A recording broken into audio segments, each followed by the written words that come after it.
Pattern जो देखते हैं ना कि किन लोगों को लापता किया जाता है, वो तकरीबन almost all of them are दोस्त जिन्होंने फौज पर तनकीद की है या इंटेलिजेंस एजेंसीज पर तनकीद की है। ऑब्वियसली जब 70 सालों से ये एक इदारा और एक ये फर्द वाहिद की बात नहीं है, ये इदारे की बात है।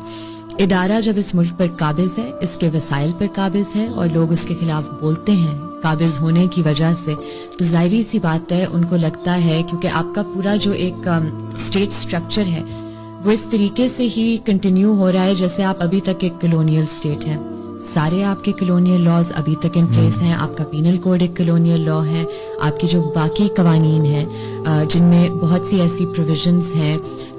जो बाद में कवानीन आए हैं। Not just talking about colonial laws, for example जो पीका है 2016 में जो लाया गया था, उसमें भी जिस तरह की प्रोविजंस हैं, नजर आता है कि हमारी रियासत हमेशा ये कोशिश करी होती है कि फौज एक होली काऊ है और उसके खिलाफ कोई भी तनकीद हम बर्दाश्त नहीं करेंगे। और क्यों नहीं बर्दाश्त करेंगे? क्योंकि जब तनकीद होगी तो फिर ये सारी बातें होंगी कि जी हमने बांग्लादेश में क्या किया, क्यों बांग्लादेश बना, हमने किस तरह रेप को as a weapon of war इस्तेमाल किया, हमने किस तरह लोगों को उनके right to representation, right to effective representation से महरूम करने के लिए अपने मतलब हथियार उनकी तरफ पॉइंट किए, अपने ही लोगों के खिलाफ। तो जो फौज का किरदार इस मुल्क में रहा है वो एक काला किरदार है, वो एक ऐसा किरदार है जिसके लिए वो माफ नहीं हो सकते, उनका एहतसाब होना पड़ेगा। अब जैसे मुशर्रफ साहब वो तो चले गए दुनिया से, उनका एहतसाब हुए बगैर, तो बाज़ औक़ात मैं ये बहुत सुनती हूँ पाकिस्तान में कि जी एक अदालत है जहाँ उनका एहतसाब होगा और वो होगा जब वो इस दुनिया से चले जाएं। बेशक वो हो, लेकिन ये कोई जवाज नहीं बनता कि आप इस दुनिया में अपनी जो जिम्मेदारी है वो आप ना निभाएं, क्योंकि जब तक आप फौजी अफसरान का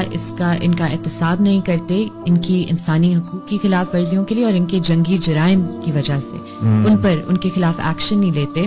तो ये जो सिलसिला है ये चलता जाएगा और जबरी गुमशुदगियां भी चलती जाएंगी। तो ये एक बहुत अनफॉर्चुनेट सिचुएशन है, क्योंकि अगर बाजवा और फैज मिल के इस मुल्क की डेमोक्रेसी को डिरेल ना करते, और अगेन ये दो बंदों की बात नहीं, ये इदारे की ज़हनियत में मसला है, क्योंकि कुछ है आपको एक्नॉलेज करने की जरूरत है कि अगर ये मेंटालिटी ना होती तो ऐसा क्यों है कि अयूब खान, ज़ियाउल हक,